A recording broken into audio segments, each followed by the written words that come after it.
La cour.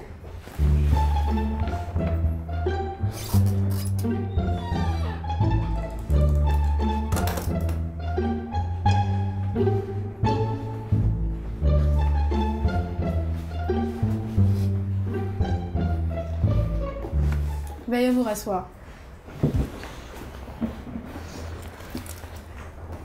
Allez-y. Bonjour. Ouri jette ses emballages de friandises partout où il passe. L'institutrice, après l'avoir interpellé, le conduit donc à la cour éducative. Silence!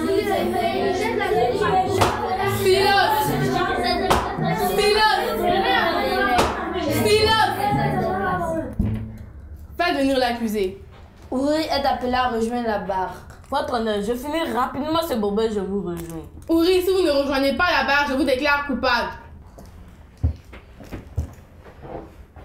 Ouri, la salle de la cour éducative n'est pas une poubelle. Enlevez ce bonbon de votre bouche et rangez ce papier dans votre poche. Mais je ne suis pas une poubelle ambulante. Alors jetez-le à la poubelle non ambulante si vous sortez. Savez-vous que c'est pour cela que vous êtes jugé? Votre honneur, on veut me juger parce que je ne veux pas salir ma poche avec des emballages. Je me demande si vous savez ce que c'est la propreté.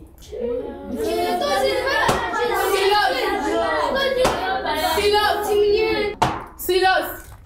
Eh bien, vous allez m'enseigner votre propreté. Maître Akpa, vous pouvez interroger l'accusé. Merci, votre honneur. Ouri, pourquoi selon vous il y a des poches cousues sur votre chemise? Eh bien, c'est pour garder au chaud les bonnes choses que j'achète. Ne pensez-vous pas qu'elles sont bonnes à garder vos déchets en attendant de trouver une poubelle? Je ne suis pas une poubelle temporaire. Un jour, j'ai gardé le noyau d'une marque dans ma poche. Elle attachait ma belle chemise. Et maman m'a grondé. Silence! Silence! Continuez, maître. Merci, votre honneur. On ne vous dit pourtant pas de mettre le noyau d'une mangue dans votre poche. Ce n'est pas quelque chose à garder dans la poche. Maître, n'est-ce pas vous qui m'avez dit de garder des déchets dans ma poche en attendant de les jeter? Quand même, faites vos honneurs à Madame Poubelle lorsque vous la croisez. Maître, laissez tomber. Moi, je ne me fatigue pas. Il y a des gens payés des milliers de francs qui s'occupent des déchets. Je leur donne du travail. Ils devaient me remercier. Silence! Silence! Vous pouvez poursuivre, maître. Merci, votre honneur. Votre honneur, mon client agit en toute innocence. S'il garde ses déchets sur lui, il manquera d'hygiène. Alors qu'au sol, les agents de ménage s'en occuperont. Soyez clémente. Merci, maître. Maître Komara, vous pouvez intervenir. Merci, votre honneur. Ouri, avez-vous déjà visité un dépotoir? Ce n'est pas un lieu touristique à ce que je sache. Alors laissez-moi vous en parler. C'est rempli de déchets, de mauvaises odeurs, de grosses mouches bien dodues qui y ont élu domicile. Beurre, pourquoi j'ai droit à cette description? Vous allez me faire vomir. Justement, si tout le monde se comportait comme vous, c'est à cela que ressemblerait votre quartier, ou même pire, le monde. Mais je me tue à vous répéter qu'il y a des gens qui s'en occupent. Et ces personnes ne se fatiguent-elles pas?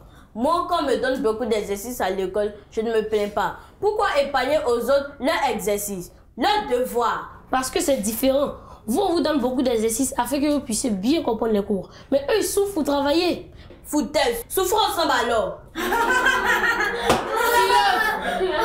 Silence! Jeune homme, ce n'est pas un langage à tenir dans cette cour. Votre honneur, mais c'est révoltant. Silence! Je ne veux plus entendre de mots déplacés. C'est compris? Oui, votre honneur. Continuez, maître. Merci, votre honneur. Votre honneur, j'aimerais appeler ma cliente à la barre. Accordé. Ouri.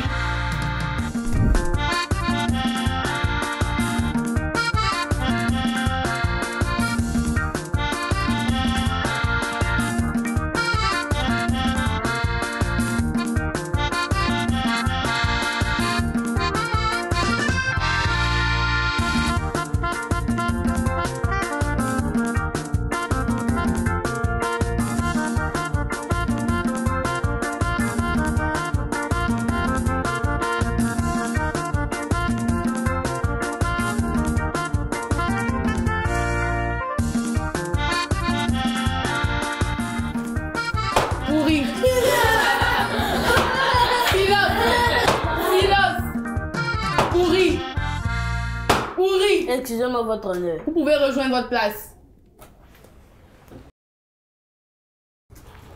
Faites venir la plaignante.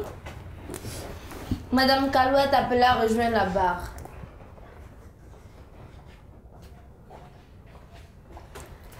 Madame Kalou, vous qui observez l'accusé, pouvez-vous nous dire si ce dernier salit son environnement? Maître, il ne salit pas, il pollue. Même en classe, il jette ses ordures. Avez-vous essayé de le conseiller avant de l'amener ici? C'est une tête de mule. Il pense qu'à manger ses friandises, le reste, ce n'est pas son affaire. Ce sont les balayeurs de l'établissement qui font des cauchemars. Vous n'avez donc pas eu d'autre choix que de l'emmener ici? Malheureusement. Votre honneur, je n'ai plus de questions. Merci, maître. Maître Akpa, vous pouvez intervenir. Merci, votre honneur. Madame Kalou, pouvez-vous jurer devant la cour que vous n'avez jamais jeté un morceau de papier par terre un de ces jours? Sans me vanter, j'ai toujours été un exemple en matière de salubrité. Je ne vous crois guère. Tout le monde l'a déjà fait. Moi, je ne suis pas tout le monde. Votre honneur, la Pléiade refuse de dire la vérité. Quand bien même, c'est en faisant des erreurs qu'on apprend. Qu'est-ce que ça coûte de laisser vos clients apprendre de ces erreurs? Je n'ai plus de questions. Merci, maître. Madame Kalou, vous pouvez rejoindre votre place. Eh bien, s'il n'y a plus de questions ou de réactions, la séance est suspendue en attendant le verdict.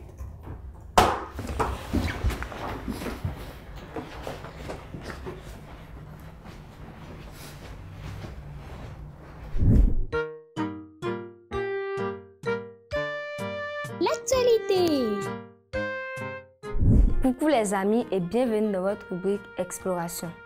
Aujourd'hui, nous allons parler de la fabrication des tam-tams. Dans plusieurs régions de l'Afrique, le tam-tam est au fil du temps devenu un des instruments les plus prisés lors des cérémonies pour son rythme musical chaud. À Grand Bassam, on compte de nombreux fabricants de tam-tam qui, pour en obtenir un, commencent par sculpter le tronc d'un arbre pour lui donner la forme d'un tam-tam. Une fois que le squelette du tam-tam est fait, les sculpteurs vont coudre sur une barre de fer préalablement enroulée sur elle-même un bout de cuir ou de peau d'animal séché, qu'ils appellent dans leur jargon le longa. Il la fixe ensuite sur le haut du tam-tam et passe à sa décoration pour qu'il soit tout beau. Merci de nous avoir suivis. Au revoir et à bientôt. La cour.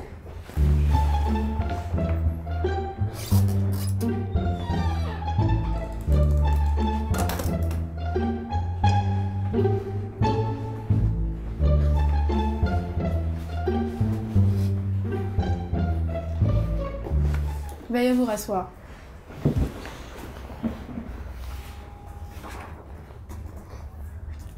Prendre soin de son environnement est l'un des plus beaux gestes que l'on peut faire autour de soi. Aider ceux qui ramassent les ordures en jetant nos déchets à la poubelle, ce n'est pas se rabaisser, mais les aider à rendre nos espaces plus propres. Ouri, veuillez vous lever.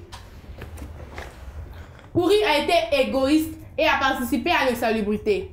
Il est donc condamné à balayer la cour de l'école et à balayer seul sa classe pendant 2 semaines. Vous pouvez vous asseoir.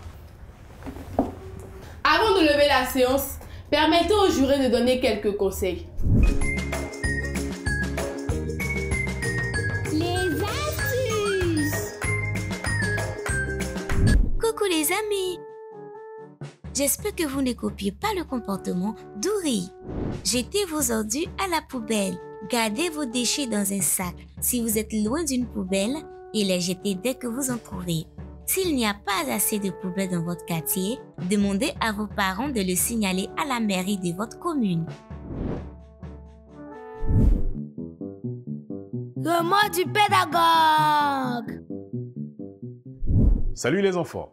Aujourd'hui, nous allons parler de l'insalubrité.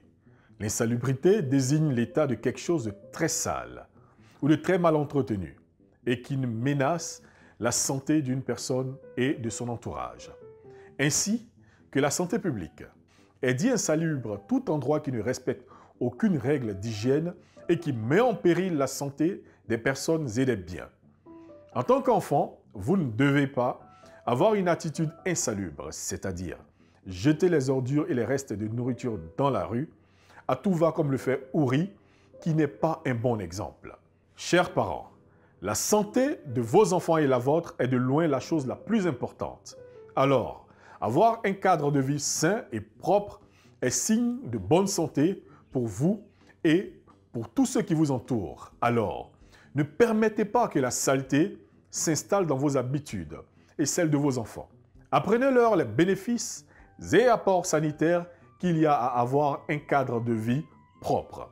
Expliquez-leur comment un environnement insalubre peut nuire à leur santé et soyez des exemples de salubrité. Ainsi, ils pourront se référer à vous, même lorsque vous ne serez pas là. Chers enfants, l'insalubrité est dangereuse pour la santé. Il ne faut pas faire de cela un mode de vie, car elle peut rendre malade vous et votre entourage. Adoptez les bons gestes. Vous pouvez par exemple jeter les restes de nourriture et la saleté à la poubelle, bien ranger vos affaires, avoir une bonne hygiène de vie, autant de petites attentions qui vous permettront d'avoir une meilleure santé et à l'abri de tous les risques de maladie. Chers tout petits, soyez sages et suivez ces conseils. On se dit à la prochaine. Éducation civique et morale. Je découvre l'environnement professionnel. Je réfléchis. Qu'est-ce que l'environnement professionnel? L'environnement professionnel est l'ensemble des métiers qui se pratiquent dans mon milieu de vie. Par exemple, les métiers de la maçonnerie, du jardinage, de la plomberie, de la forge et de la mécanique. Ce que je dois faire pour découvrir l'environnement professionnel, je dois visiter les artisans de mon quartier, de mon village, de ma ville. M'informer sur ces différents métiers en posant des questions, en observant les artisans. Ce que je ne dois pas faire. Pour découvrir l'environnement professionnel, je dois avoir du mépris pour les petits métiers. Car il n'y a pas de sous-métier. Refuser de rendre visite aux artisans dans les ateliers. Je dis pourquoi je dois travailler en équipe. Je dois découvrir l'environnement professionnel pour le connaître et choisir le métier que je voudrais exercer plus tard. Je fais le point. Découvrir l'environnement professionnel me permet de le connaître et de choisir le métier que je voudrais exercer plus tard. J'espère que vous avez bien noté nos conseils. Tâchez de bien vous comporter, sinon vous viendrez au banc des accusés dans cette cour qui est loin d'être une cour de récré. La séance est levée.